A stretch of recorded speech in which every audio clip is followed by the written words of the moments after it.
The year is 1812. Napoleon Bonaparte, Emperor of the French, commands the most formidable military machine in Europe. He has crushed Austria, humbled Prussia, and forced even the mighty Russian Empire into submission once before. But now, as he marches east with over 600,000 men, the Grand Armée, he is not just fighting for victory. He is fighting for dominance over the very balance of power in Europe. In our timeline, the Russian winter, scorched earth tactics, and long supply lines led to disaster. Napoleon lost the bulk of his army, and the failed invasion became the beginning of his downfall. But what if that had gone differently? What if Napoleon had not only reached Moscow, but held it? What if the Tsar had sued for peace? What if France had triumphed in the East? In this alternate timeline, we explore a world where Napoleon wins the war in Russia and reshapes the 19th century. In this scenario, the campaign begins similarly.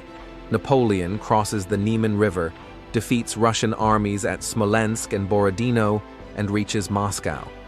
But here, the twist. Moscow is not burned.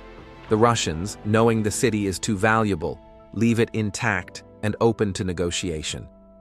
Tsar Alexander I, facing internal unrest and fearing total collapse, offers peace rather than fight to the bitter end. A treaty is signed. Russia cedes influence over Poland, accepts the continental system, and recognizes French dominance in Europe. Napoleon installs a puppet regime in Western Russia to act as a buffer state.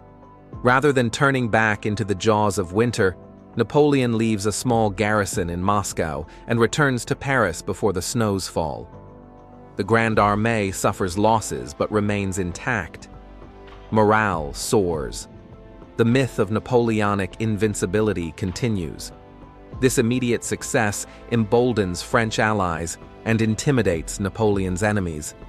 Across Europe, elites reconsider resistance.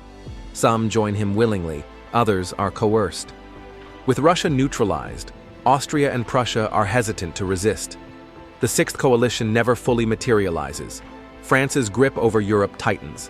The Confederation of the Rhine is expanded. Spain is subdued as British efforts falter. Napoleon begins reorganizing Europe into a French-led continental system. Poland is restored under French protection. The Kingdom of Italy becomes more centralized. Even the Ottoman Empire courts France as a balancing power against Russia. Without a Russian threat on the Eastern Front, Napoleon can focus on stabilizing his empire. French becomes the lingua franca of diplomacy. Revolutionary ideals, with a Napoleonic twist, spread throughout Europe. Education systems across the continent are restructured under the Napoleonic model. Law codes, infrastructure, and bureaucracies adopt French innovations. A generation grows up believing Napoleon's rule is the new norm. To maintain order and legitimacy, Napoleon invests heavily in propaganda, commissioning artwork, plays, and even architectural symbols of unity. The Arc de Triomphe is replicated in Warsaw and Milan. British isolation increases. With France ascendant, its allies in Latin America gain support. Revolutions in South America are less likely to be influenced by British interests. The US, still reeling from the War of 1812, finds itself alone in the Western Hemisphere. French colonies in the Caribbean and Africa receive renewed attention. A Franco-centric trade network emerges, challenging British naval dominance. While the Royal Navy still rules the seas, it no longer has uncontested influence over global commerce. In North Africa, France begins deepening its presence, forging alliances with Berber and Arab leaders to counteract British influence in Egypt. Algeria is colonized a decade earlier than in our timeline, and Tunisia follows soon after. Meanwhile, France pushes further into West Africa, establishing early protectorates over Senegal and the Ivory Coast. French missionaries and traders, with imperial backing, expand their presence deep inland. With Europe stabilized, Napoleon turns his eyes eastward again, but this time diplomatically. French emissaries are sent to Persia and the Mughal remnants in India to propose alliances. France supports reformist elements within the Qing dynasty in China, offering military advisors and trade deals. In Southeast Asia, French interest in Indochina is accelerated. Vietnam becomes a client state by the 1830s. Siam cautiously balances French and British interests, but French influence remains dominant. By 1820, Europe has settled into a new order.